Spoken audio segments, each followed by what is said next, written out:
Every paw has a story, some filled with love, some with pain, but all of them deserve hope. Welcome to Tales of Hope, voices for the voiceless, hope for every paw. Here, we speak for those who can't, and together, we create hope, one paw at a time. Coming back Yeah. to the sterilizations, can I understand from you?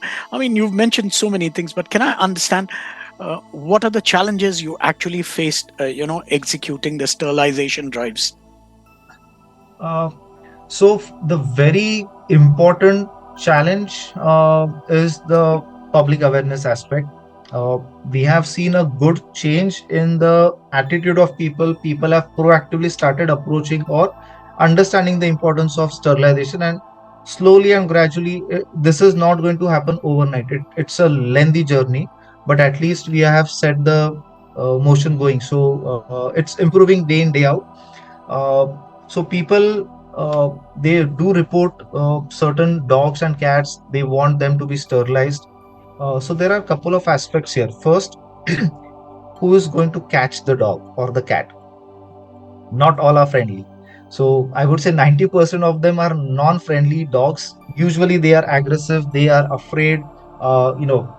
They don't let you come near because they might have had bad experiences of humans in their past life, and that is why they have huge trust issues on people, like whoever stays nearby or tries to help them. Happened with me as well a couple of times. So that's another story. So when it comes to other challenges, catching is not an issue for us. We have two trained caretakers at the center. One of them is a professional dog catcher as well. So if the pet is somewhere nearby Talegaon or within Talegaon area, I usually send him. His name is Bhim. So I send Bhim for catching the dog. Again, we don't have our own transportation, so that is another roadblock for us. So we have to rely on the local auto rickshaw, auto driver to come pick up our caretaker with the nets and everything. So we are fully equipped for catching any level of aggressive dog, whatever it is. If it is meant to be caught, it is going to be caught, no matter what. So our team is, well trained, professional to get the things done in a legal way, in a very human way. uh, Once the pet is brought in, most of the times they are afraid of the new environment. They are not used to being caged. So again, the anxiety, depression, all these things, panic attacks, they kick in. So when we bring in a pet for sterilization, not only we have to get the post-op, but before that, the prep work for the surgery is to get their emotions, their panic attacks under control. Make sure they are, they do not go into depression mode. For that, a separate line of treatment, or some tonics or boosters have been given through food as soon as they are admitted. So that is one part. Uh, Pets who are aggressive, maybe dogs, I would still say, even if he or she is super aggressive, easily it can be put in a net and sedated. But when it comes to cat, they are unpredictable. They will bite you, they will scratch you like anything. I have recently been bitten by a cat when we were trying to sedate her. She just bit my hand multiple times, scratched both of my paws, my hands, and that I was bleeding badly. But this is something which we have to also take a huge risk. At times, whenever somebody sends the pets for sterilization, many times we have seen people do not disclose the medical background. At times, the dog might have caught some severe infection. It can be canine distemper, it can be tick fever, it can be gastro.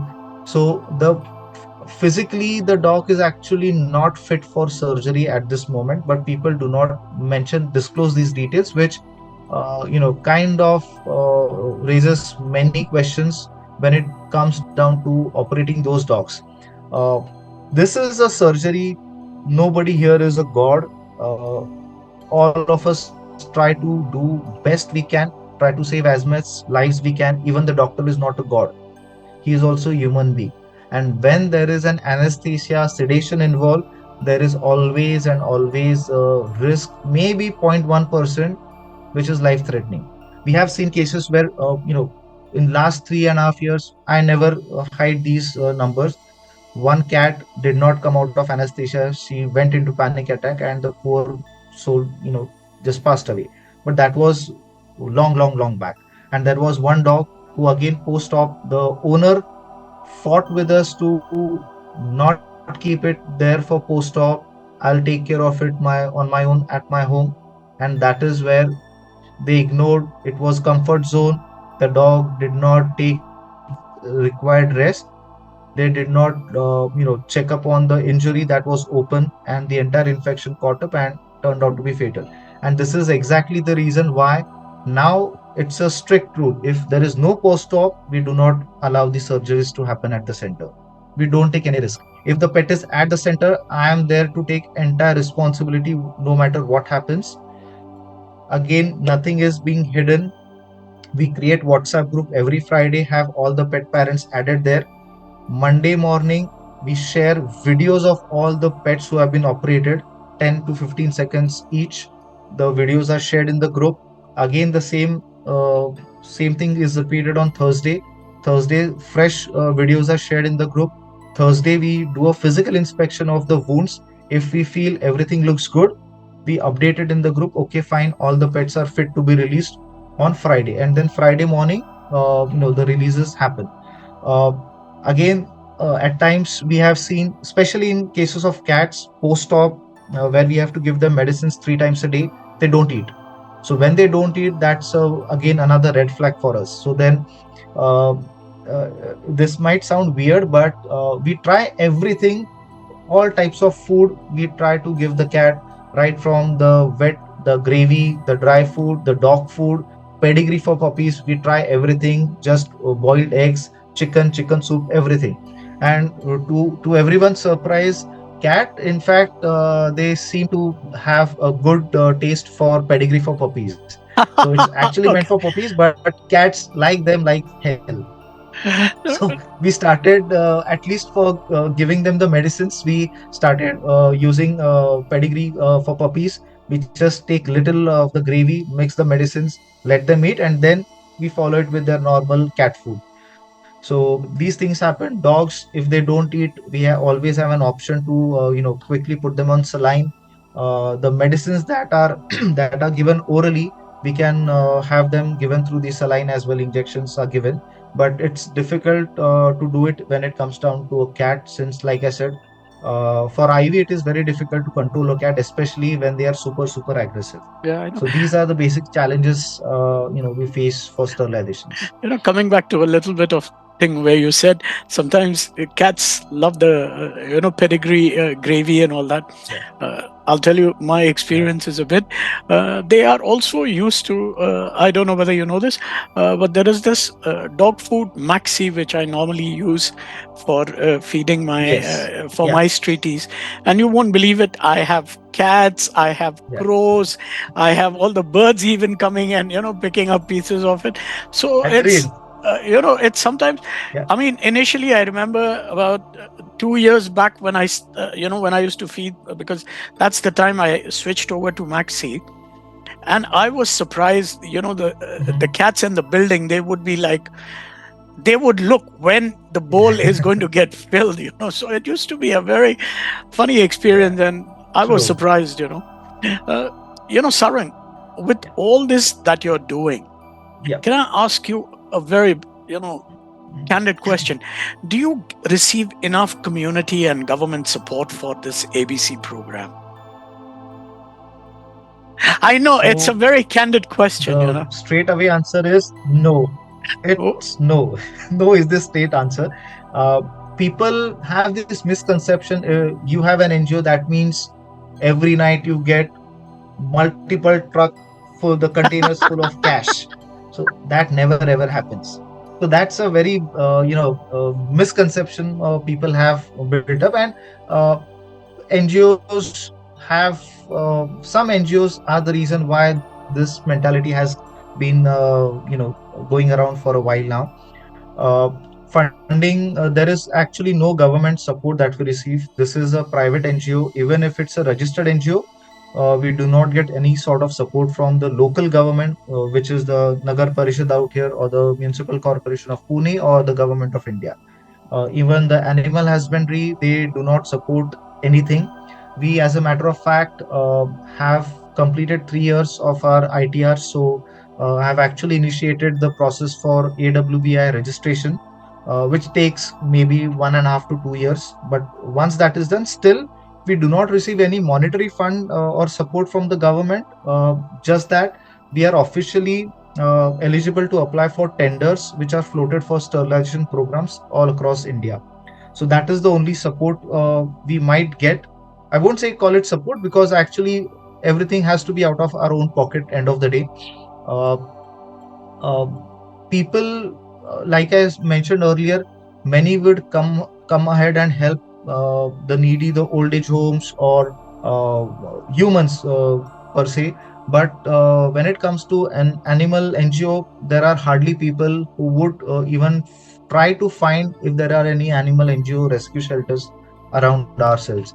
Whenever you are at the receiving end, when you actually find yourself in trouble, that is when people try to start looking for an animal rescue near you, and that is when people come to know about us.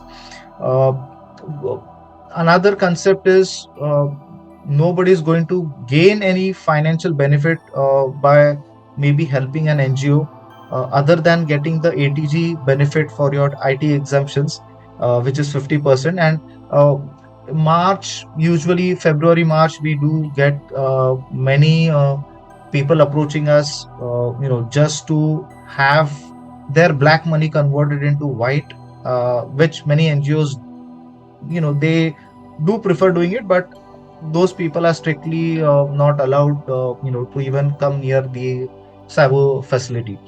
Uh, Rest, we have our own WhatsApp group of maybe 60, 70 odd members, which is basically a all center only group, wherein all center related issues, facility updates, pet updates, or drive updates are being shared. Uh, we do have a couple of vaccination drives as well. In the past, we on a couple of Sundays, I think it was in November last year, where 13 to 14 volunteers, we used to step out around 3 p.m. Sunday afternoon up to 5 p.m., just target 2 or 3 localities or vicinities, and catch all the dogs and cats on the spot, rabies vaccination and release. So those drives, if we have to do, then we need the volunteer headcount as well, the support staff. We do have feeding drives. Couple of our volunteers step out daily, mostly in the evening, to feed the community animals. So if somebody who is covering a specific area has some other work, and he or she is not able to do the feeding on that particular day, the group is used to check if somebody else can cover up for him or her. So all those updates are shared in that group, and that group, based on individual financial capacity, people contribute monthly funds, as but that does not go beyond 30 to 40,000 a month. And if you see the expenditure, it is close to 2 lakh rupees per month, which includes the facility rent. Average medicine cost 50,000 per month. We have two caretakers, their salaries, one center admin, his salary, food, water, electricity bills, other, unknown, unplanned expenditures that come across. So whatever we generate through the sterilization, I just try to roll over that amount, trying to repay the outstanding bills. But most of the times, earlier, I would say it was like 60 to 70,000 per month, or is my out of own pocket contribution. uh, because there are no funds in the NGO does not mean I can keep the pets admitted empty stomach, starving them, or I stop their medication. I have taken that responsibility. I have to own it no matter what. So all those things have been managed in one or the other way. uh, it was going okay, I would say, until 2 years back, when I'm not sure if you are aware of it, but I was detected with stage 4 cancer I had lymphoma. I had to undergo 23 chemotherapies, 25 radiations. The side effects of chemotherapy resulted in me getting two minor, one major heart attack.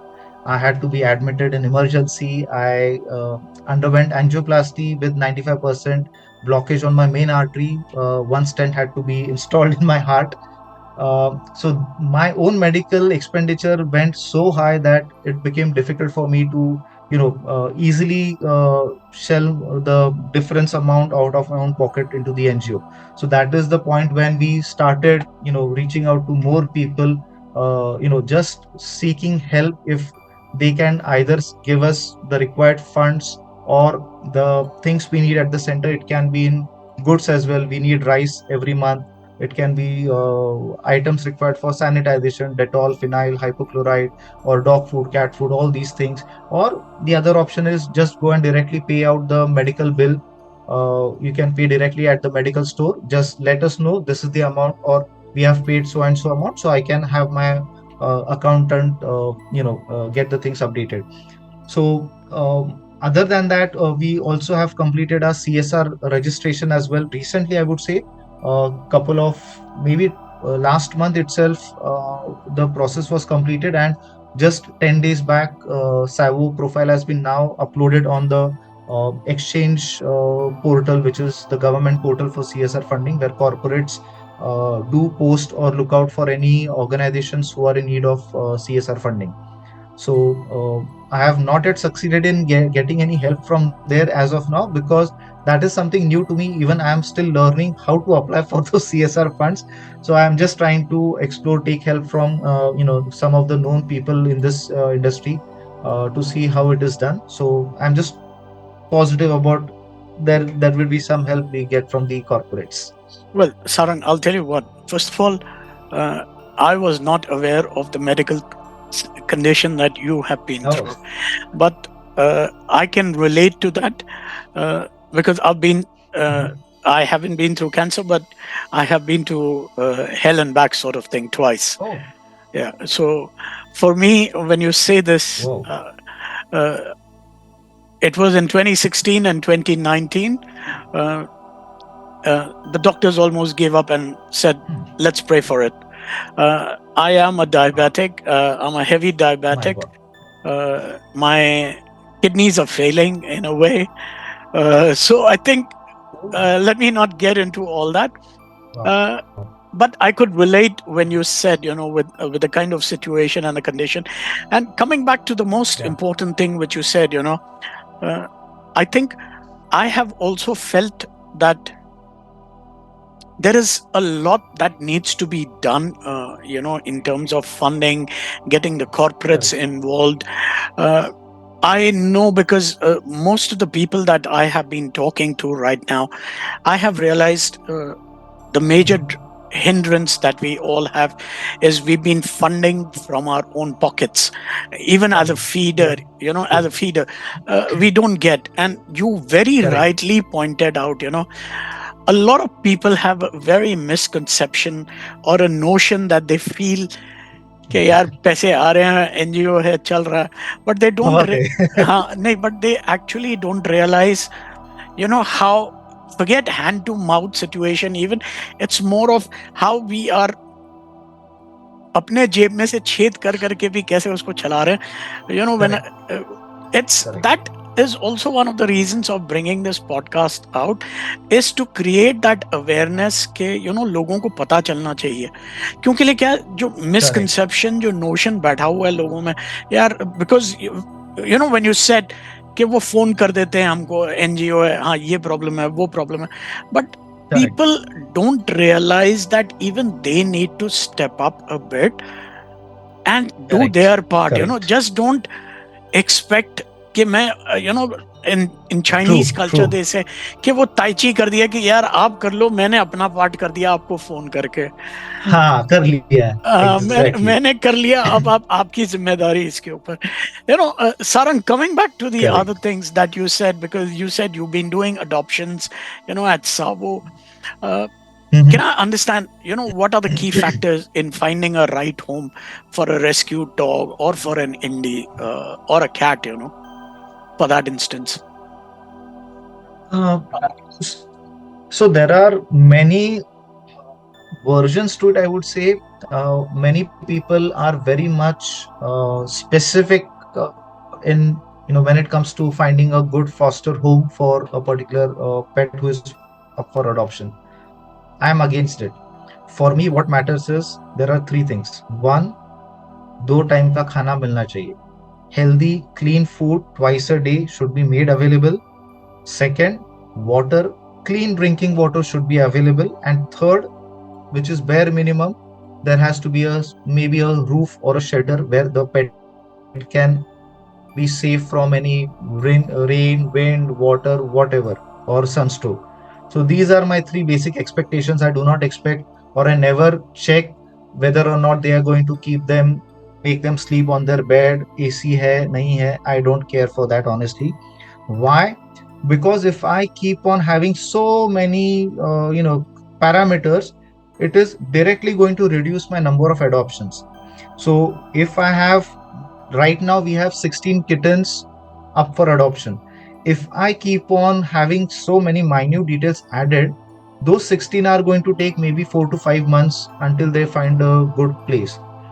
That means they are going to continue to actually occupy space at my center, Center, yes. which means I am creating a roadblock or closing the doors for another pet who can be rescued and admitted, who is in much more need. So those concepts, I am very blunt about it. I don't care if you are going to have a AC or not. While I get an inquiry just by talking, interacting, basic questions: where do you work or what do you do? Normal background checks. If we do it on the call, you get that, sense like, okay, looks to be a genuine person. He can take care, or she can take care of the pet we are putting up for adoption. So that is how it works. So couple of times when small children who actually come up to the center to visit, just to hang around with the pets, try to interact with them, and they fall in love with a particular kitten or a puppy, they want to adopt. Those things I immediately appreciate. First of all, okay, that's a good point, good gesture, that at least you are thinking about these pets. But first, go and talk to your parents, because children or the person who is going to adopt may or may not be always at home. The mothers, the wives, the grandparents, they are the ones who are actually going to be at home, and they are the ones who are actually going to take care of the adopted pet. So first check with them if they are comfortable. People have,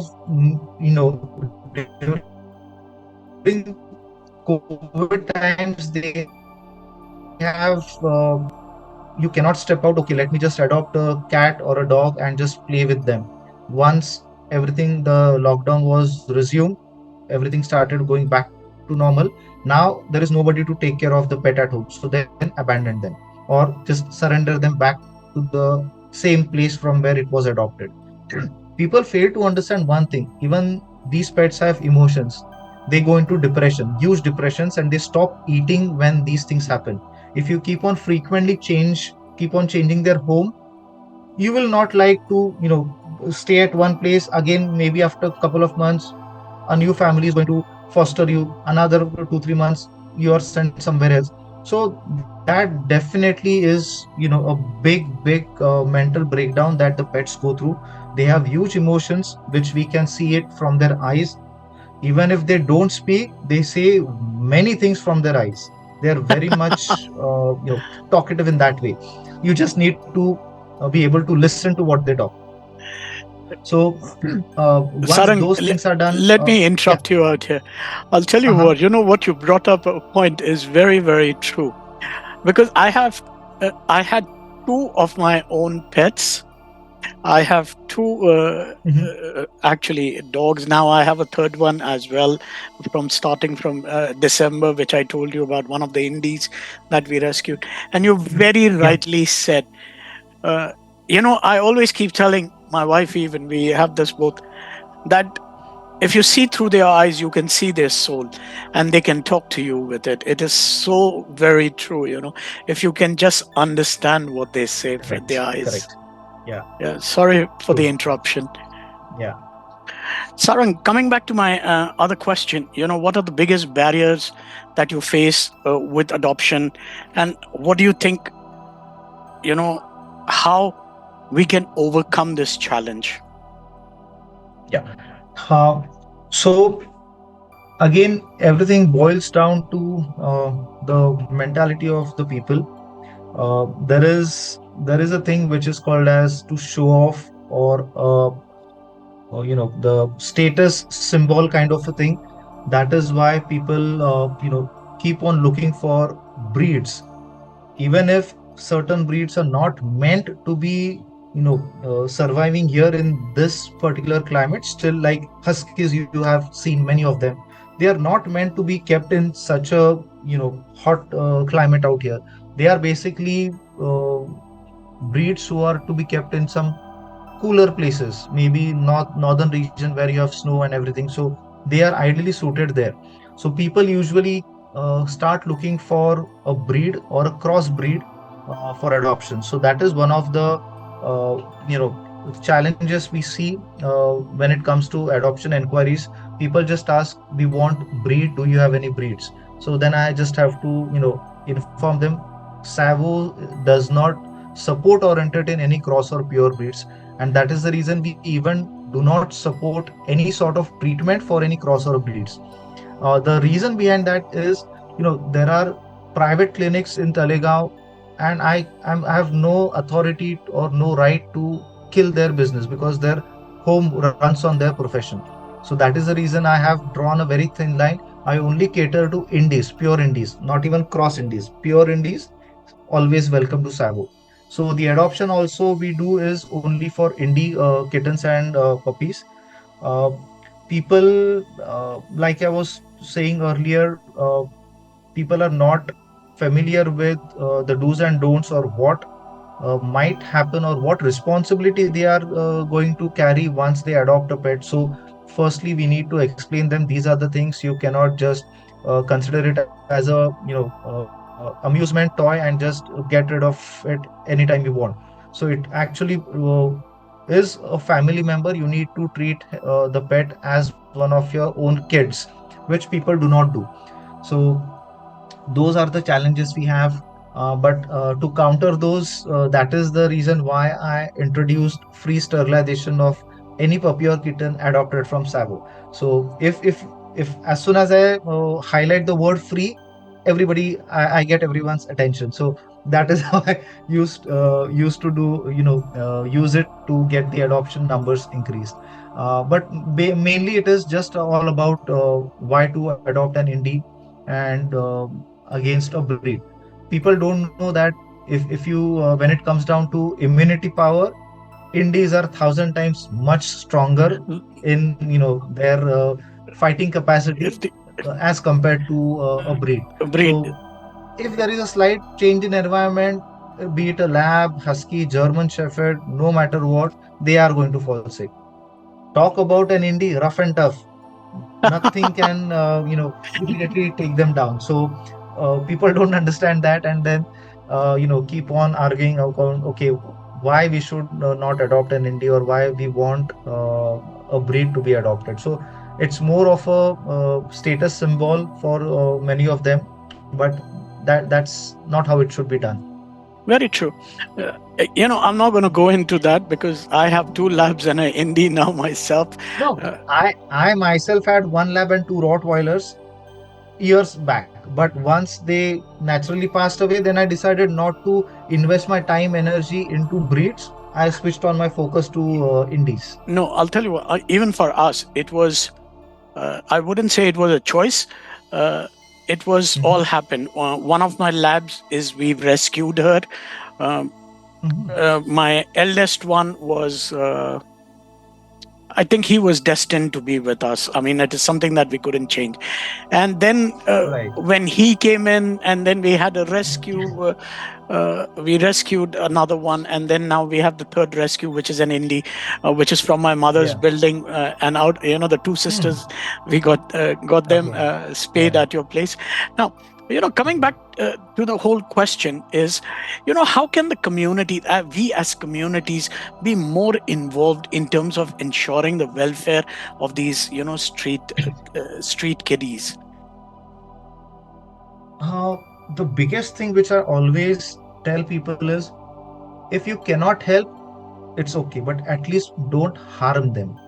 Even if you do it, it's going to be a huge, huge help to every one of us, to the I people working as animal welfare organizations.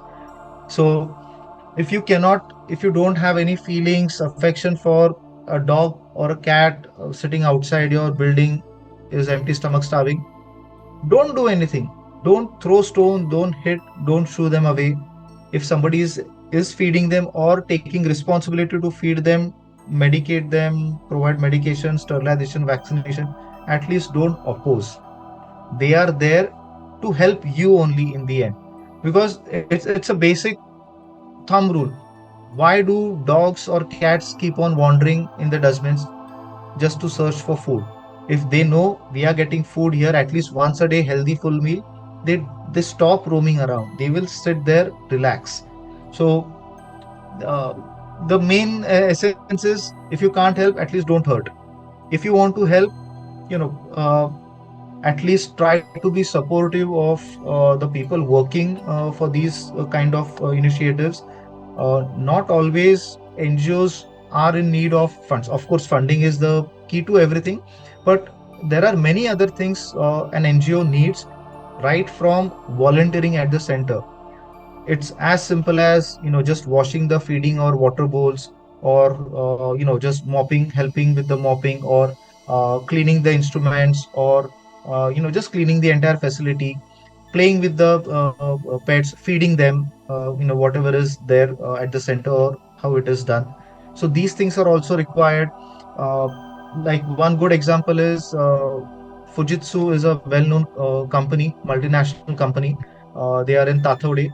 uh, 6 or 7 months back, the CSR team reached out to SAWO, and it was a wonderful example of how, big organizations can come forward.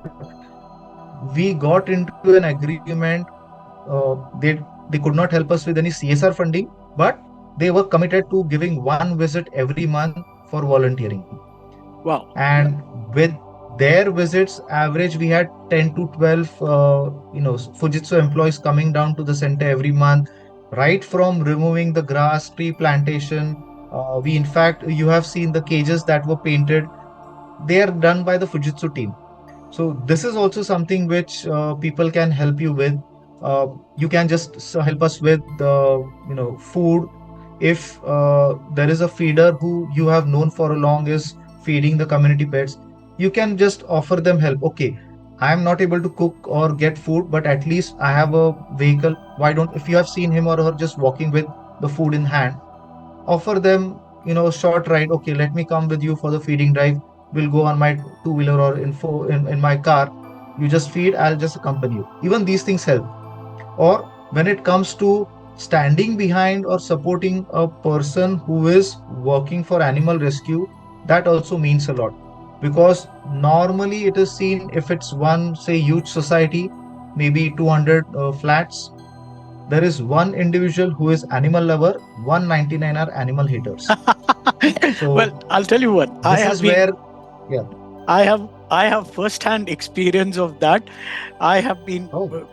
no, honestly, because my mother's community, or where my mother Mhm. stays, we have 165 flats, 85 row houses, and to be Okay. honest, uh, I have been for the last, I think, for almost last 2 years, I have been uh, facing a lot of hatred. My mother has been threatened, Hmm. who is a 85-year-old Oh lady. So imagine, my God. uh, you know, what you rightly said. There's one animal lover and 199 people who are against Correct. you. So I have Correct. actually gone through this. What you're saying, it's like a real first-hand experience of Right. last 2 years. What I've been having. Uh, uh, Sarang, coming back to my question is, how can someone report a injured or abused animal to you or to your team? Okay, so this is a good point. Uh, so if like I'll talk from SAWO point of view. So if there is any pet that needs to be rescued or a distress animal that somebody observes, we do get calls on our three hotline numbers, which is a sequential number 9158 4151 60 6162.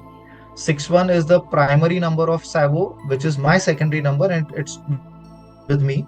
Number ending 60 and 62 both are kept at the center. So one of us will always answer the call. The challenge is people, when they Google it, we get this answer on every call that we tried searching animal rescue near me and SAVO number is the one that comes up. The reality is they first of all do not do animal rescue near me, just animal rescue or something of that sort. They get 10 different search results. They try calling everyone, nobody answers the call, nobody responds. For SAVO, irrespective of the time of the call, every single call is answered. If for any reason, like if I'm an IT professional, if I have my office meeting going on, somebody calls me, I reject it. I send out a rejection message. If it's a WhatsApp message, I just make sure after my work is done, I have a callback arranged either by myself or I just pass on the number and details to our team and they get back to the reporters. So we get these rescue calls from the phone over WhatsApp. There are a couple of walk-ins every day. People, usually with kittens and puppies, which are easy to handle. We have the walk-ins as well. Now, when it comes to reporting an animal abuse, there there is again lack of public awareness on both sides, the animal lovers and the animal haters or the people committing crime. So the first instinct which normally everyone follows is just to approach the local police station, assuming things will be sorted out. Trust me, it never ever does. The True. first action the police department is always going to follow, and you cannot blame them. They have so many things on their plate. So Absolutely. these things are of less importance to them. So they first try to see if these things can be settled with mutual discussions and agreements.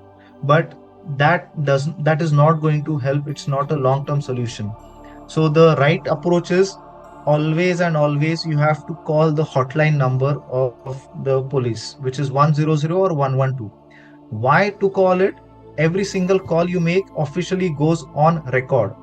Number one. Number two, when you call, like this is what I explained.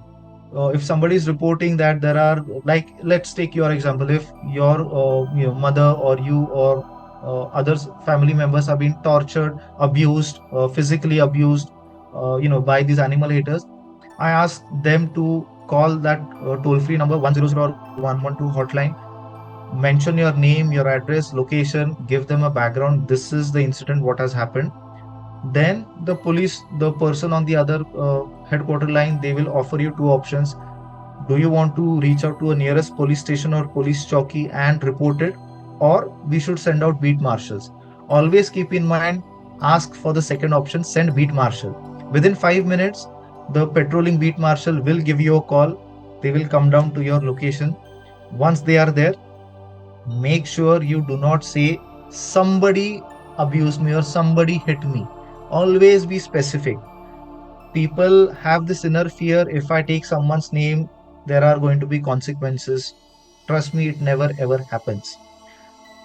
If let's say it's a youth society, 200 flats, if you say someone from this society has thrown a stone or hit a dog, now think from the police inquiry perspective. They have to knock on every 200 flats and then start the investigation. Or Mm, else I can say flat number so and so is the person who has abused or has physically assaulted a pet.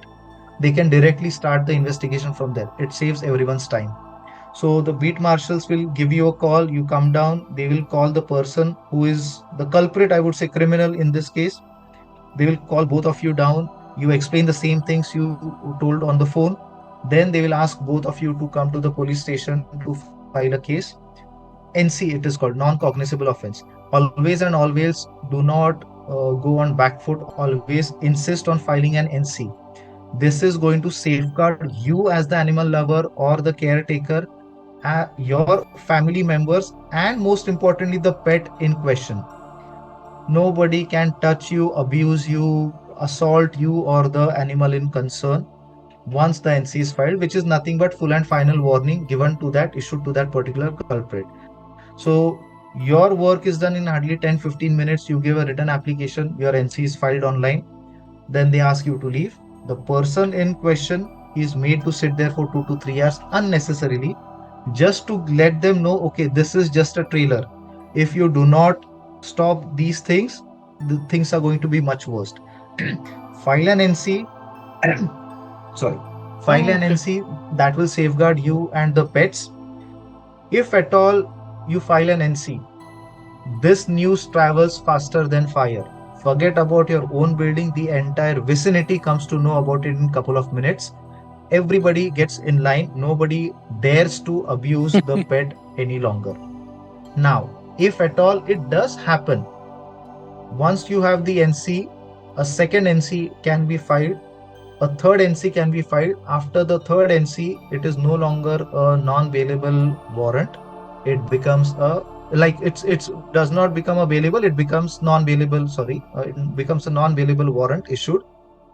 Earlier, with Animal Cruelty Act 1960, there are different provisions, but uh, it was hardly a fine of 50 rupees, which was just throwaway price. So people took it very lightly. Thanks to all the animal volunteers, organizations who have dealt it for a while, many morchas and everything had been going on. July 1st, 2024, Bharatiya Nyaya Sanhita (BNS) was introduced, in which we have section 325, which deals with all animal cruelty cases. Earlier, which was fine of 50 rupees and nothing else, now it is 2 years imprisonment, 5,000 fine to 75,000 fine, depending on the gruesome activity that you have done, or it can be both. So now things have gone much worse for those committing or taking these animal cruelty cases very lightly. As a matter of fact, we have filed 6 to 7 animal cruelty cases, NCs in Talegaon. One of them was February 2024 against Talegaon Dabade Nagar Parishad itself. So if we can file it against a municipal corporation, individual or society won't stand in front of us. That is So these things are necessary and it has to be done. People are not aware that there are laws to protect you. If you might have noticed, at least here in PCMC area, every police station or police chowki has a billboard wherein there's a letter issued by the Commissioner of Police PCMC Chinchwad, which states all animal cruelty cases have to be handled with topest priority. Now, why calling 112 or 100 helps is, by default, in 7 working days, the in charge who is handling your case is supposed to resolve the matter. When I say resolve the matter, take correct necessary action against the culprit. If they don't do it, every month the commissioner has to be given a report of all the animal cruelty cases filed in his under his jurisdiction. jurisdiction. If they don't do it, that directly impacts on their promotion, transfers, and there are many things which I don't have to talk Get out into loud, but absolutely. many things do happen in the background. Sarang, is there Yes, a now, yeah. program that you have where people can sponsor for medical care or, the things that you do at your center? Is there a way people can sponsor or reach out to you for that? Okay. So we do have our own Amazon wish list, which is there posted on our bio on our Instagram account, which is SAWO team. So it includes things like syringes, gloves, food, dog beds, or the feeding bowls. These kind of things are listed out there. Other than that, when we need some support with a rescue case, we usually have a post for a rescue uploaded on our social medias, which includes the history of the particular case in discussion, the line of treatment, the recovery period, everything, medical procedure details are shared, and the tentative cost of the treatment. We just mention put it out, and then some or the other way around, we are able to find some links, and maybe 20 to 30% funds are raised through that. We always encourage people to do a physical visit to the center so that they understand what actually happens, how it happens, just by physically being present out there. But for those who cannot physically visit, they are always there to help us virtually, as smaller thing as just sharing ahead our posts in their own network, which helps us in better public reach. That way people come to know that this is a particular medical emergency case, and this is what needs to be done, and this is what is required.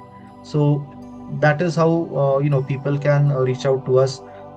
They can find these details on our YouTube channel, on our Instagram account, on our Facebook page, everywhere.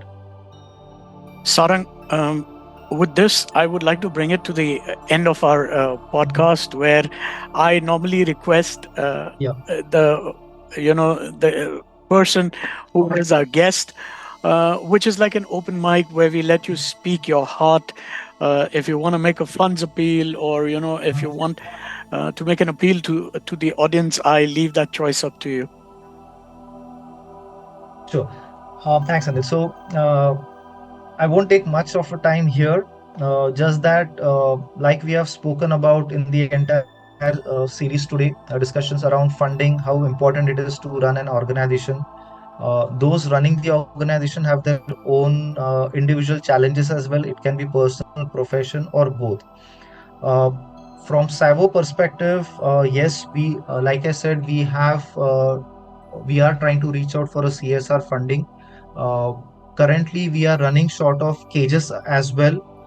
So our end goal, the final plan is to have 40 cages for dogs, which will be like additional 20 more cages to be created. One cage costs us around 14,000, which is fabricated one. A shade 80 by 30 feet, the coba or the flooring needs to be done. uh, since we have many orthopedic or accident cases, we also are looking for a sponsorship for an portable x-ray machine, since there is no such facility available in between PCMC to Lonavala. There is no, in fact, in Lonavala also we do not have any portable x-ray facility. So that is something we are looking to get sponsorship for. One operation theater table, OT lamp, which is again another uh, need of the hour for all the surgeries we perform. Transportation being one of the key factors in getting the uh, distressed animal timely treatment. We don't have our own transportation, so we are also trying very desperately for getting an ambulance, which can be a small ambulance for small animals. We are not going to target on huge animals, so a simple eco or Tata Magic is what smaller ambulances are. So those are the things which are on our top priority list. And again, our medical bills are piling up. We just received the last bill for last 6 months, which is 2,50,000 and some odd amount. So that is something which we need to start repaying. Good for us, the medical store does not stop us from buying new medicines, even if we are running behind with the previous bills. But yes, if somebody is willing, we can share the direct account details or UPI details of the medical store. Guys, please come forward. Do understand our challenges. We are there to help you. We are there to help the community. Everything is about coexistence, which is key to the entire project success. I guess That's it it. is. I guess it is also a call to the community and to their humane nature to come forward and, you Yeah, know, I guess, like you rightly said, we all need to coexist and we all need to support each other. I think correct. that is the main important goal out here. If we need to do what we are doing and continue on our Yeah, efforts, I think we need a community to support as yeah. well. That is what I. It's This is a what team effort. It's not one or two individuals who are going to achieve it. It's everyone's efforts, joint efforts. I. I really appreciate this. Sarang, talking to you. It has been an eye opener for me, honestly. Speaking to you, and I really want to, thank you for taking the time to be on this podcast. Thank you very much, my friend. Thank you for arranging this, Anil. It was need of the hour. Thank you so much.